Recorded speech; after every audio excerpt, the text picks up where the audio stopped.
Hristos, istiti Bog naš, molitvama prečište svoje matere, sveti slavnih sekvarnih apostola, svetih vaseljenskih učitelja i svetitelja, Vasilija Velikoga, Grigorija Bogoslova, Jovana Zlatoustoga, Aleksandrijskih učitelja, Atanasija i Kirila, sveslovenskih učitelja, Metodija i Kirila, molitvama srpskih prosvetitelja i učitelja, Simeona Mirotočivoga, svetitelja Save, Arsenija, Maksima, Vasilija, Petra, Platona, Nikolaja, Dositeja, Vanove i drugih srpskih svetitelja, molitvama Reda srpskoga Lazara, mučenika i drugih mučenika srpskih i molitvama drevnih mučenica Sofije i njenih kćeri, Verenane i Ljubavi, molitvama pravedivog roditelja Joakima i Jane, i svi sveti da nas pomogne spase kao blagi čovekoljubi.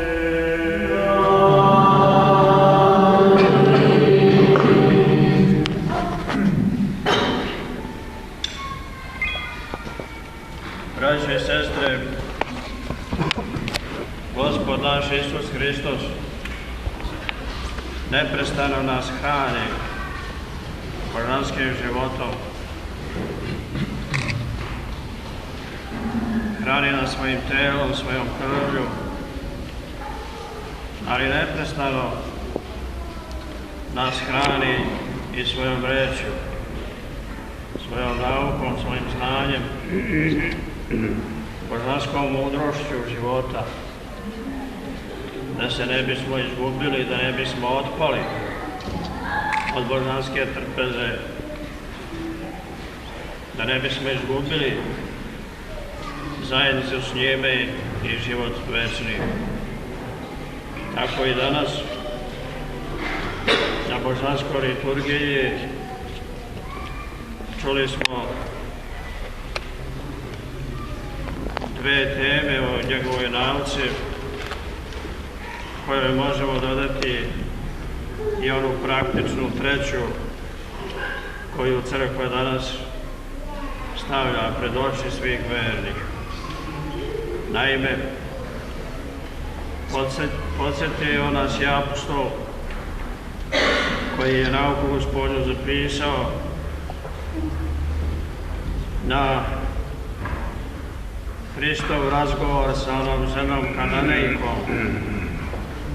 I također nas je podsjetio na reči Hristove o krstu, a crkva saborna nas podsjeća na one 4 junakinje njene, Sofiju, Veru, Nadu i Ljubav, koje su živjele upravo rečju Gospodnjom, od njegove reči, od Gospodove reči, od njegove nauke, i koje su kroz njegove reči nastavile trajno da žive. Ne bismo znali sada na šta od ovo troje da obratimo više pažnje, jer sve troje bi zahtevalo da razmišljamo o njima po ceo dan. Meni najviše pažnju privlači onaj susret Gospoda Hrista sa ženom Kananejkom. Obratimo na to pažnju, braćo i sestre. Milostivi Gospod naš, kada je hodio po zemlji, on nije dozvolio da mu ljudi na osnovu svojih pravila određuju kuda će se on kretati i sa kime će razgovarati. jer ljudi uvijek tako ustroje život da naprave da ima neki koji su povlašćeniji, dostojanstveniji, zaslužniji da se sa njima razgovara nego li sa drugima. Međutim, kao što je zapisano kod evanđelista, Gospod naš je hodio i izvan tih počastvovanih zajednica. Tako je otišao u krajeve Tirske i Sidonske, u kojima su živjeli ljudi ne baš mnogo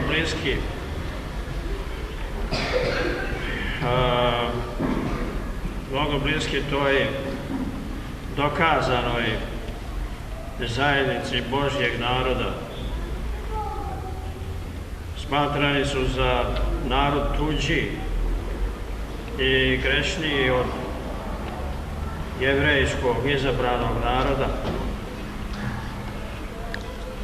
I u tome kraju, Tirskom i Sidonskom, pojavi se neka žena kananejskog porekla, dakle nije iz Izraela, koja je podržala za Gospodom Hristom, vapijući iz daleka i plačući: Isuse, sine Davidov, smiluj se i na mene, ja imam nevolja, moja ćerka je bolesna.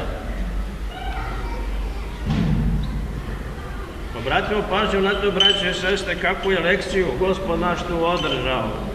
On kao da ne čuje. Hteo je da održi pouku i onima koji su njega tada okruživali, a i nama danas i svima ljudima kroz celu istoriju čovečanstva. Praktičnu lekciju. On je napred pokazao kako se ponašaju jevrejski prvaci, kako se ponašaju prema tuđima. Ponašaju se tako kao da ne čuju, kada im se oni obraćaju. Kao kad bi neko od nas rekao: ne pripadaš srpskome narodu, ili ne pripadaš pravoslavnoj srpskoj crkvi, neću da čujem šta pričaš.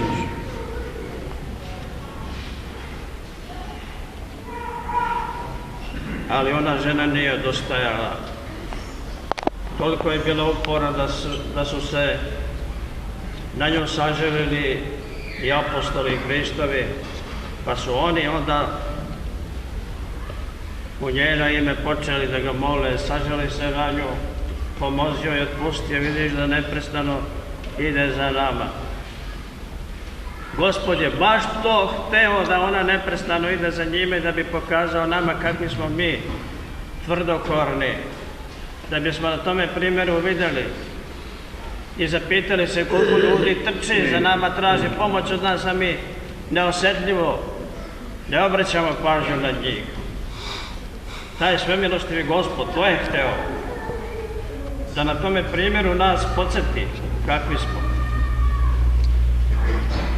I kada se obratiše apostoli da joj Hristos pomogne, onda Hristos još više izoblicava našu neosjetljivost i kaže: pa ona i ne pripada našem narodu, ja sam poslan našem narodu, jevrejskom, vašem narodu, apostoli, kojem vi pripadate. Kao da kaže: šta mi imamo sa njome, nije iz našeg naroda. A ta žena pada pred njim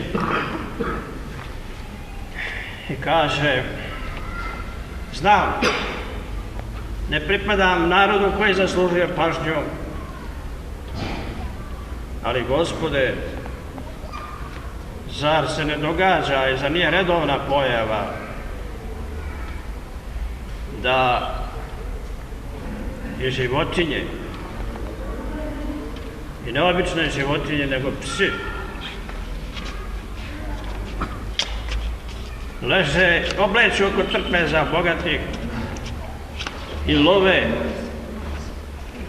kada padne mrvica sa trpeze bogatoga,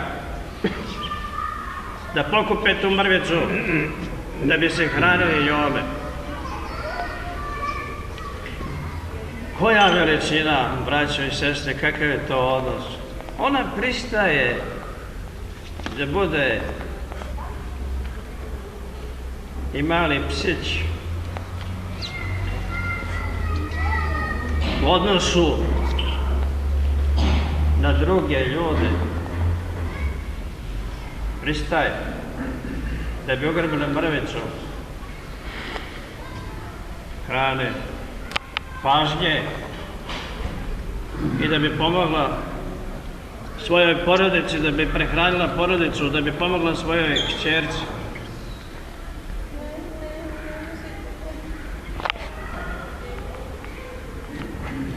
Šta je učinio blagi Spasitelj? Prvi deo lekcije bio je završen. Sada je prešao na drugu lekciju. Rekao je: o ženo, velika je vera tvoja, kako veruješ neka ti bude. Ova lekcija, braćo i sestre, održana je i za one koji su povlašćeni, a i za one koji su oskudni u svemu u ovome životu. Ne znam da li ste razmišljali o tim mrvicama. Tema ovog događaja jesu mrvice. Mrvice. Mnogi od nas, mnogi od vas, mnogi u ovom svetu dobili su samo mrvice. Neki su dobili izobilje bogatstva, a neki su dobili mrvice u samom startu života. Sve je dobio onaj koji je rođen zdrav, sa rukama, nogama, očima, ušima, svima čuvstvima, sa umom, mozgom, tim umnim aparatom. Oni su sve dobili. Ali ima oni koji su mrvice dobili u samom startu, koji su rođeni nepotpuni, sa mrvicama sposobnosti, možda bez sluha, bez vida, bez sposobnosti razvijanja najbitnijih organa, ruku, nogu. I cijel život će oni da prožive sa mrvicama darova. A često i ljudi prave takav život, tako ga ustroje. Tako urede život da neki imaju sve, a drugi imaju mrvice. Nažalost, i naša zajednica nije imuna od takvog uređenja života. Ima onih koji imaju sve, a ima onih drugih koji se hrane mrvicama. I za veliko čudo, oni koji imaju sve toliko su nasretljivi da često ne bi dali ni mrvice onima koji nemaju. Možda bi neki sprečili da sa njihovih trpeza i mrvice padaju, da ih neko pokupi i da se prehrani. Čak i ako pogledamo dobijanje nekih pozicija, oni koji su u stanju da zapošljavaju ljude, često se opredeljuju tim principom srodstva po telu, po krvi ili srodstva duhovnoga, srodstva po profesiji i kažu: nije naš čovjek, što da ga zapošljavamo. Nažalost, čak i u crkvi se dešava takva podela. I to čak nekada kod onih velikih ljudi koji imaju svoju duhovnu decu, da tako nazovemo, pa se najpre trude da zbrinu svoju duhovnu decu, pa će ih snabdjeti radnim mestom, položajem, čak i svešteničkim, možda i episkopskim i eparhijskim. bogata trpeza, a oni drugi ima da čekaju, možda će pasti mrvica, ne ide. Ali, braće i sestre, i mrvice koje nam Bog daje, važnije su, životvornije od svega izobilja koje daju ljudi. Sa mrvicama čovjek može da se prehrani, sa mrvicama sposobnosti može da se izbori u ovome životu. I sa jednim čulom, a kamoli sa 2 ili 3, ako čovjek ima mudrosti od Boga, može da uredi takav život da ga osmisli. Imate mnogo primjera ljudi koji su sa pola ili 1/10 delom sposobnosti normalnih ljudi uspeli da ostvare velika dela. Bog naš promišlja o svakome. I ja verujem da sa jednom mrvicom sposobnosti uz pomoć Božju možemo osvojiti Carstvo nebesko. Ne može niko da vam uskrati ovaj vazduh koji je Bog dao. Ima i vode, ima i plodova zemlje,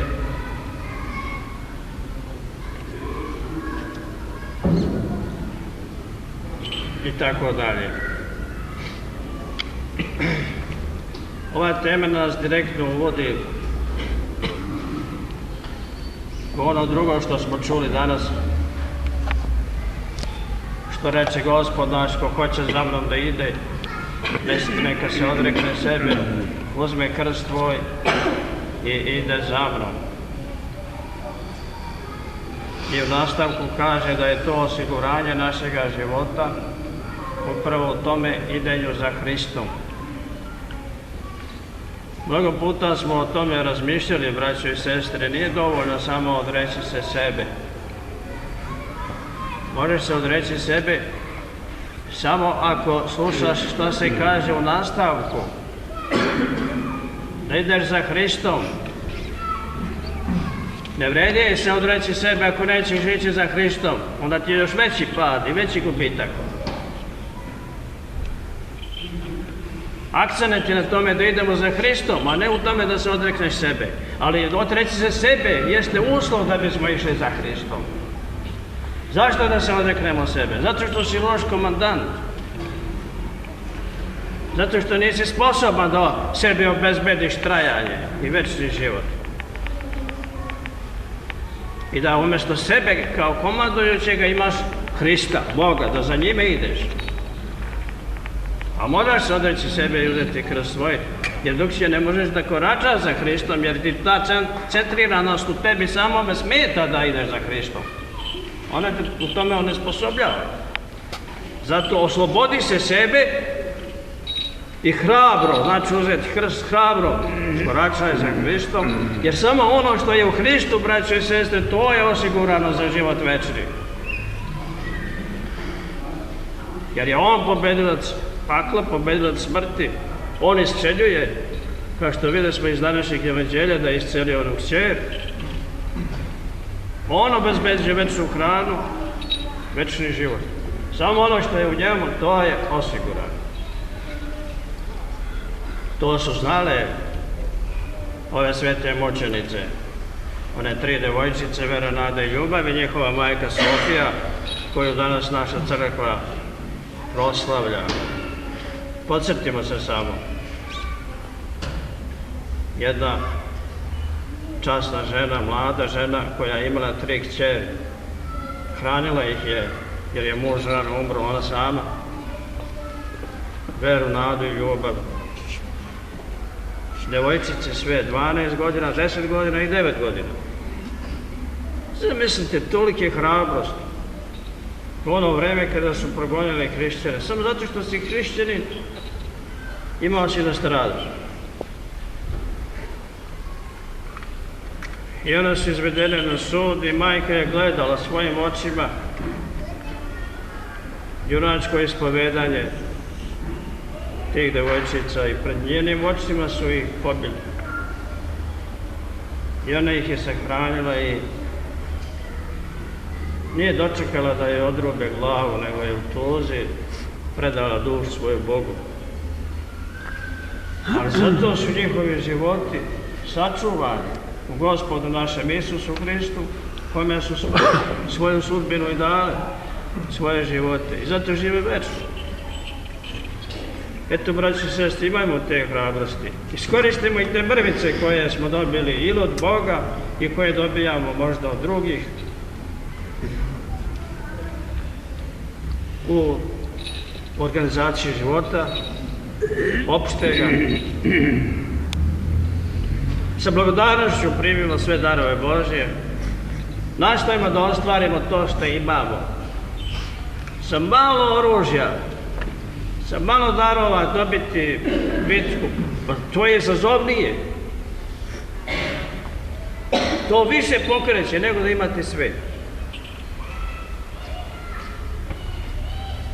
I hrabro uzeti krst svoga života, krst je sveukupnost života, svih obaveza, svih bolesti, svih iskušenja, to je krst. I hrabro koračiti za Hristom kao sveti apostoli njegovi i sveti mučenici. Ovaj dan je zgodan trenutak da se podsjetimo gde smo ostavili svoje krstove, krst svojih obaveza i dužnosti, preduzetih nekada poslova i obaveza koje smo zaboravili, zapostavili, da se setimo gde smo to ostavili, da dignemo prašinu sa svoga krsta i da krst hrabro kao zastavu junačku podignemo, na rame stavimo i da pođemo hrabro kao hrišćani, kao pravi ljudi kroz ovaj život i da ga ostvarimo, da damo dobar zaključak životu. Neka nas Gospod ohrabri u tome i neka nam sve vreme pomaže. Amin. Drago braćo i sestre, velika nam je čast, radost i zadovoljstvo da danas imamo tu sreću da nam je vladika, kojem zahvaljujemo, došao danas u nas naše mesto Žarkovo, prineo službu Gospodu i održao danas ovaj divan Nikolajevski govor. Vladika koga ovo mesto Žarkovo i vjerujem u cijelom srpskom narodu najviše volu i poštuju, kako reče jedan moj parohijanin, kad kaže koji će to vladika doći, jer onaj što se smeje.